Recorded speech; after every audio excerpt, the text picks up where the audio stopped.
yo estoy como representante del consorcio supervisor, dispuesto a que cualquier investigación se demuestre imposible. Tenga usted la seguridad, yo pongo la mano al fuego por los 50 profesionales que trabajaron, no ha habido un metro cúbico pagado en exceso, no ha habido ninguna concesión de parte de nosotros, ninguna. Yo le he manifestado que he estado 4 veces en la obra, pero pongo la mano en el fuego por todo el equipo. Señor Peñaranda, usted comprenderá que usted lo ha dicho, ha supervisado usted y su empresa, y que una empresa de 2 socios de supervisores es una empresa casi personal, que no vende un producto, vende un servicio profesional, y el servicio profesional lo ejercía usted, evidentemente. Entonces, la pregunta es, usted ha supervisado en 44 años, según nos ha dicho, más de 500 obras. ¿En cuántas encontró irregularidades? ¿Y cuántas veces denunció esas irregularidades? De las 500 obras que usted ha supervisado. Es que las 500 obras las hemos supervisado de acuerdo con los contratos.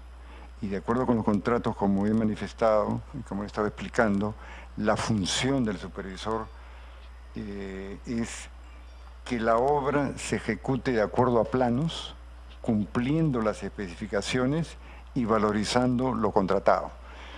Pero quería aclarar, el hecho de que nosotros seamos 2 socios no significa que es una empresa de 2 personas. En la empresa trabajamos más de 100 personas y en las obras otras 400. O sea, es una organización en la que yo soy el accionista, pero es una empresa, ¿no?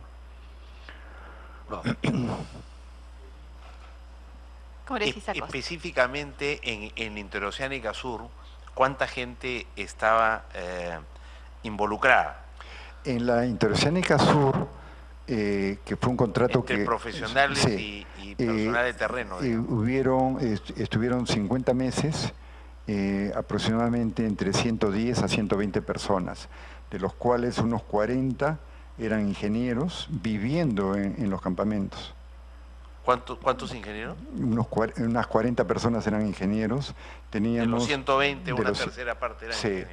Teníamos campamentos, laboratorios, equipos de topografía, movilidades. ¿Es cierta la cifra que da Convoca Perú de que los servicios de supervisión alcanzaron un costo de $32 millones en IRSA Sur? Sí. Es una cifra razonable. Sí. Durante el periodo en que ustedes, digamos, hicieron la supervisión, que es 2005 a 2010. Exactamente. 5 años, ¿no? Sí. Y en el caso de IRSA Norte, Convoca Perú menciona $12.3 millones. Sí, es correcto. Y en el caso de Trabase Olmos, $6 millones. 6.2, sí. Son cifras. Déjeme hacerle una última pregunta. Si me lo, la última decisión. ¿Cuánto es su margen de utilidad en esa empresa entonces, con esos cantidad inmensa de precios? ¿Cuánto de utilidad de los 32 millones, cuánto fue utilidad? Tendría que revisar los reportes. ¿50%? No, ojalá fuese. Los márgenes de utilidad, dependiendo del tipo de obra, pueden variar entre un 8 a un 15%, dependiendo del tipo de obra y las características, ¿no? Sí. Pero es todo servicios, es gasto corriente, es básicamente planillas de ingenieros, etcétera, ¿no? No solo planillas, usted tiene que, en una supervisión, además de las personas, que son en este caso 120 personas, usted tiene alojamientos, tiene... Sí, bueno, logística, ¿no? Claro, logística, tiene laboratorios, laboratorios que son muy exigentes porque cada cierto tiempo hay que ponerlos a punto, laboratorios de control de medio ambiente, de calidad de los concretos, hay una serie de equipos en movilidades, personales, es como, se le da un tratamiento casi como una mina, mucha seguridad, el personal tiene que estar saliendo cada cierto tiempo, después de 30 días, un tiempo fuera de la obra y regresando. Es toda una logística, es todo un trabajo, bueno. ¿El margen de utilidad, señor Peñaranda, es inferior o similar al de que construye una obra en la supervisión? No conozco los del constructor, ¿no? Exactamente, sí, no los Del manejo. 8 al 15%, dice usted. Puede ser, ¿Y sí. cómo es que en Olmos, por ejemplo, no tenían personal destacado, como usted acaba de decir? Entonces, allí, ¿en dónde se va? Se fue en el caso... No es que no tuviésemos personal destacado. Eso es lo que ha hecho usted. No, a ver, me he expresado mal. Lo que yo le dije en Olmos es que el liderazgo estuvo en manos del socio francés, porque era el experto en túneles, que los cargos más importantes los tenían el socio francés y el socio alemán. Nosotros acompañamos con algunos profesionales, pero ya no jefes de la obra, pero sí la totalidad de los técnicos era personal nuestro. Y los recursos de laboratorios y equipos era no solo de nosotros, sino del otro socio peruano que era Agua y Energía. La variación en los incrementos, por ejemplo, los puentes en la carretera interoceánica, ¿implicaba que el presupuesto de la supervisión también se elevaba en la misma proporción? Efectivamente. Sí, Congresista Costa. Sí, para terminar sobre si podemos regresar o sobre costos. Sí. Cuando se dice que el costo inicial era de 100 y el costo de la hora terminó siendo 270, ¿no? Sí. Es un incremento del costo en 170%. Usted dice que tiene que ver con el hecho de que los estudios eran estudios bien incompletos y por tanto la aproximación era estudio de factibilidad. muy insuficiente. Solo Sí. estudio de factibilidad, no había Sí. estudio definitivo. El estudio definitivo solo se hace al inicio, digamos, cuando se va a comenzar la obra, Sí. se hace el estudio definitivo. Sí. Y ahí es cuando el estudio definitivo arroja que en lugar de 100 va a costar 270. No. No. No. No. A ver si nos puede explicar eso, porque lo que quería saber es, digamos, cuál es la diferencia entre el costo inicial, lo que arroja el estudio definitivo de ingeniería y lo que agregan las adendas. No. A ver, entre el estudio de factibilidad y el estudio definitivo, fíjese que en el estudio definitivo lo que se le pagó son 257 millones. En el estudio definitivo. Sí. 257. Y nosotros habíamos... ¿Y el estudio de factibilidad? Nosotros habíamos, no lo sé si lo tengo detallado, pero era muy cerca, era muy aproximado. No hay una gran... Eso es bien importante.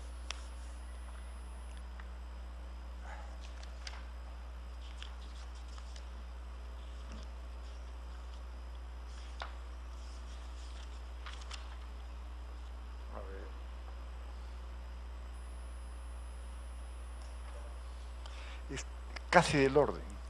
Casi. Puede haber una variación de un 10 a un 15%, no más. O sea, nosotros, claro, no lo he explicado correctamente. Nuestro estudio de factibilidad, el que hicimos como cuando fuimos parte del estudio, ¿no? Dio, en lugar de 257, probablemente 230, 240, ¿no? Tendría que confirmarle. Y luego cuando el concesionario hace el estudio definitivo en base a nuestro estudio de factibilidad, él llega a una cifra 10% más. Pero luego lo que ocurre es que en el camino hay obras que se agregan, que son las obras que se ejecutan con la aprobación del concedente bajo la modalidad de obra pública. Y esos son los 400 millones que se agregan. 400 por... Claro. Entonces, es claro, interesante porque... Claro, si yo comparo... o sea, lo que se ha dicho acá, y usted también lo ha dicho de alguna manera, a ver si Sí. me entiende, Yo entendía que usted señalaba que la lección era que había que trabajar con estudios definitivos de ingeniería. Sí. Pero los estudios definitivos de ingeniería en la interoceánica, que se hacen después de otorgar la concesión, en realidad elevan, según usted, el costo en 10 o 15%. Sí, o sea que tampoco es que, digamos, no está ahí el problema de haber pasado de 100 a 270. Sí. El problema de pasar de 100 a 270 está en las adendas. Exactamente. Está, de acuerdo a lo que está explicando el señor, en todas las obras que se añaden, ¿no es cierto? No eran 30 puentes, sino 90 puentes. Sí. Pero no porque no porque se necesitaran 90 puentes en lugar de 30, porque si hubiera sido así, el estudio definitivo de ingeniería hubiera tenido que decir, el estudio de factibilidad hablaba de 30 puentes y necesitaban 90, y se incorporaba al estudio definitivo. O sea que son obras que se agregan después del estudio definitivo de ingeniería. ¿Cuál es la fundamentación de esas obras extras? Bueno, por eso es que... y además que se ejecutan como obra pública, ¿no? ¿En el sentido de qué? ¿Por qué no nos explica eso cuando usted distingue entre no, es que lo que es APP y lo que es obra pública? Claro, es que la concesión significa de que yo, concesionario, financio la obra y voy luego a recibir un pago trimestral por eso. Pero yo la he financiado y luego me quedo 25 años en la concesión. En el caso de los extras, el Estado paga los 402. El Estado lo paga 100%. 100%. Y lo incorporan a la concesión.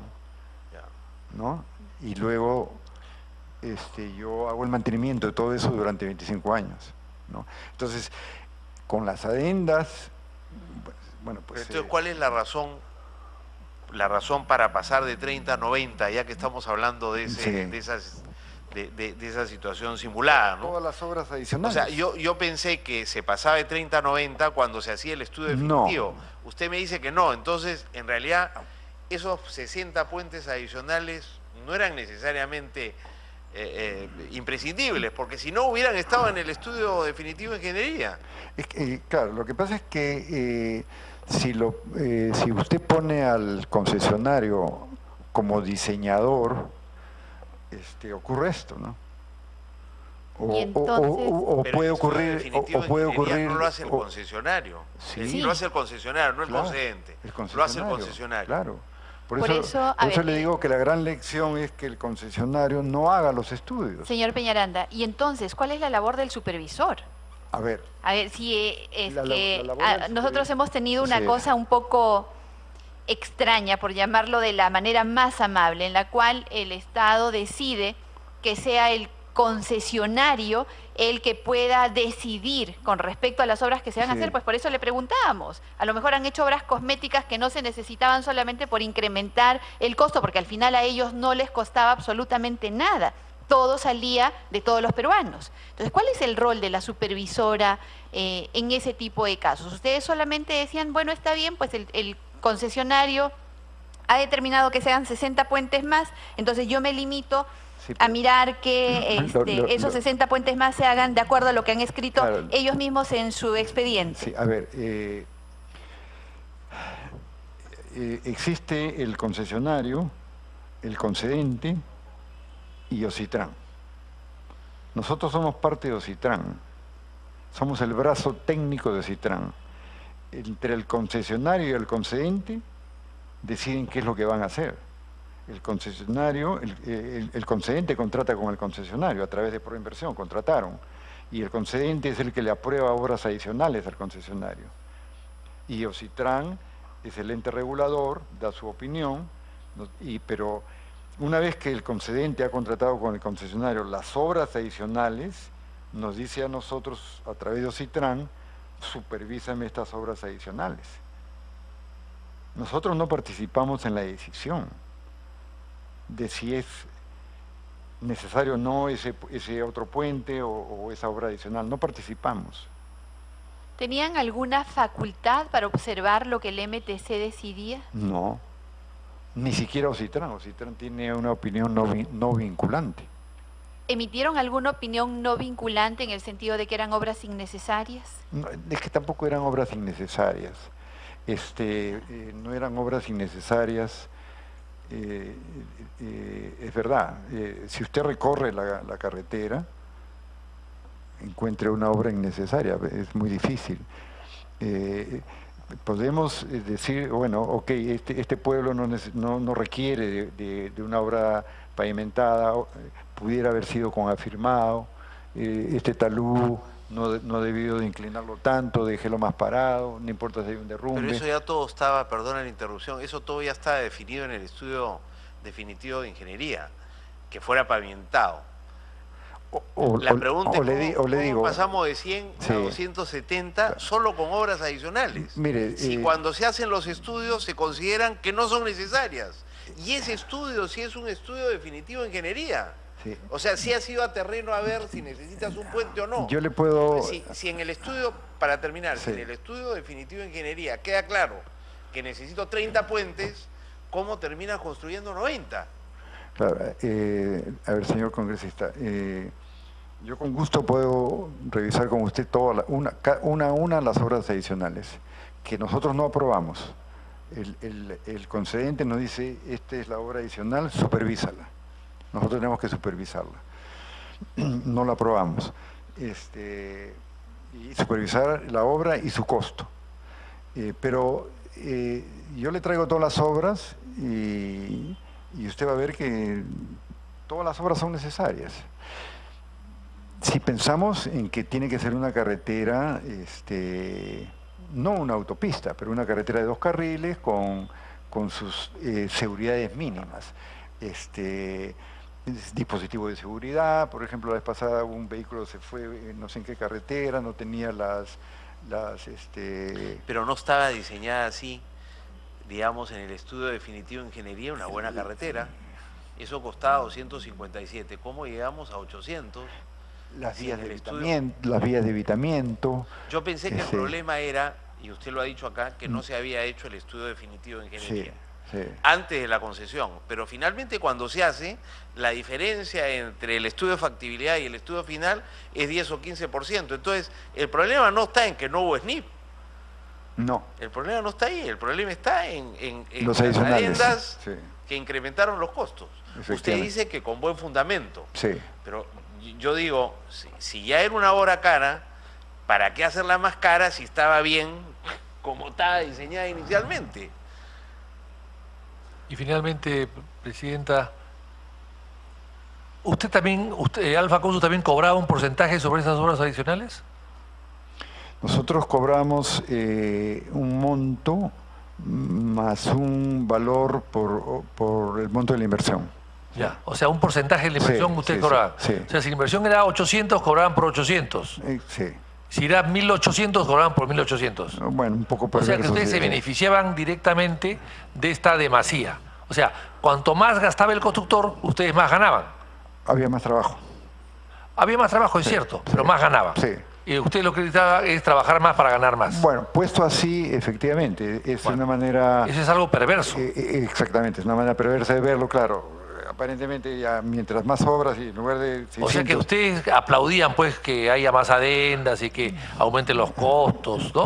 Con todo respeto, señor congresista, pero no interveníamos en la decisión. No, lo sé, pero digamos en silencio estaban satisfechos. Bueno, éramos... el contrato de nosotros... ¿Qué hubiese pasado, por ejemplo, en que los 32 millones que ustedes han cobrado en Irsa Sur, ¿no es cierto? Sí. Si hubiese sido Irsa Sur, si hubiese costado mucho menos, la mitad Cobramos menos. Cobraban 16, menos. Sí. ¿no es cierto? Bueno, sí. Pues, si se hubiera limitado al contrato original, hubiéramos cobrado los 12. Los 16 contratados. Ya, perfecto. Sí. Congresista Costa. Ya, terminó.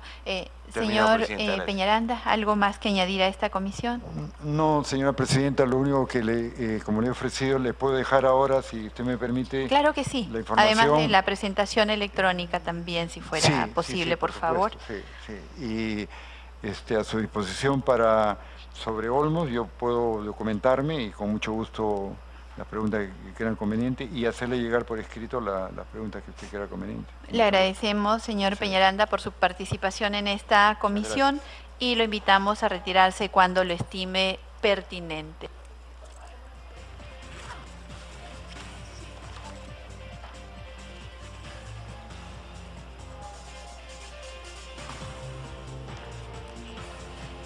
No existiendo otro tema que tratar y estando la hora avanzada, estamos reprogramando la citación al señor Augusto Rey Hernández Agüero. Debemos destacar que el señor Hernández Agüero estuvo hasta este momento esperando a ser llamado, sin embargo, siendo las 7:50 es muy tarde para proceder a un interrogatorio con él, así que estamos reprogramándolo para fecha cercana.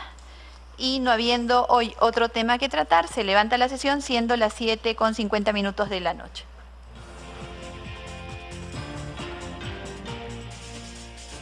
Ha terminado la sesión de la Comisión Lavajato en la que se ha presentado por más de Rómulo Jorge Peñaranda Castañeda, jefe de estudio del Consorcio Vial Sur en los tramos 2, 3 y 4 de la Interoceánica y representante de Alfa Cónsul. Nosotros los invitamos a que continúen con nuestra programación.